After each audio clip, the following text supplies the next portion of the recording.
when she was sleeping after the operation, and he wondered, on the way home in his granddad's car, whether her dying would mean he'd get to stay on the mainland forever. He'd never forgotten the way the thought had felt in his head, hot and guilty. He reached out to the box's cold stone, squeezed Barnaby one last time, then tossed him after the other sacrifices and stepped towards the others. "Finally," said Arkle. Mack raised his sacrifice. "You're putting in your watch," said Lamb. "Why not?" said Mack, shrugging. "There, I stopped the hands. It'll always show the time of this perfect moment, when we did this together." "It doesn't matter what you put in," said Arkle, "right? It's just a thing." "It does so matter," said Sep. "We're doing this for each other. Whatever you sacrifice, it has to mean something." "All right, Seppy. So what do we do now?" "Close it," said Sep. Mack's dark brows furrowed low as he heaved on the box's stone lid. Sep looked for Barnaby, but the box was deep, and there was only darkness inside. He thought about the broken wrist that had kept Lamb from hockey camp, the holidays abroad that had isolated Hadley, Mack and Arkle from their usual friends, the way they'd bumped into each other on the beach, and how they drifted into such perfect happiness over the last couple of weeks. "You know," he said, "I've loved this summer. I've never really had anyone to... I mean..." The lid slipped. Mack swore and snatched his hand away, gripping his fingers. "Are you okay?" said Hadley. "Are you bleeding?" "No, it's fine." Mack flexed his fingers and swore again. Then he laughed. "I think it bit me." They stood back and looked at the sacrifice box.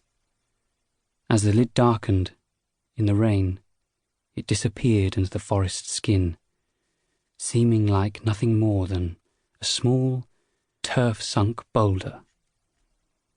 The world smelled bright and fresh and green. "It's kind of amazing we found this," said Lamb. "It was the storm," said Sep, twisting his headphones. "The box wasn't here last week. The rain must have washed it out." "How old do you think it is?" said Hadley. "Hundreds of years, maybe thousands, maybe millions," said Arkle. "You're an idiot," Lamb muttered, then flicked his ear. Arkle grinned. "I still think we should have made it into a fire pit," he said, flipping the lid on his lighter up and down. Sep saw Hadley watching him from under her fringe. Her tormentors, Sonia and Chantel, had chased her to the forest and along the edge of the ravine, and her eyes were still red. He looked up through the trees at the clouds, great towers of pearl that flattened to anvils on the sky and spread out over the island. The tide crashed onto the rocks, and he thought of his mum listening to the waves through the open window of the living room. "Now what?" said Arkle. "We say Sep's words," said Mack. "They're not really mine," said Sep, remembering how the words had come to him, like driven into his skull, a waking dream so vivid he'd cried out in the bright sunshine. "What do you mean?" said Lamb. "I kind of dreamed them. They're the box's rules." "All right, so we say them. Then what?" "Then we'll always be friends," said Sep. "How does that work?" said Arkle. "Because we're making a promise to each other, and it'll be our secret," said Hadley, gripping her inhaler. "We can't tell anyone." "Oh, I don't think we should talk about this at school," said Arkle. "I mean, it's kind of lame."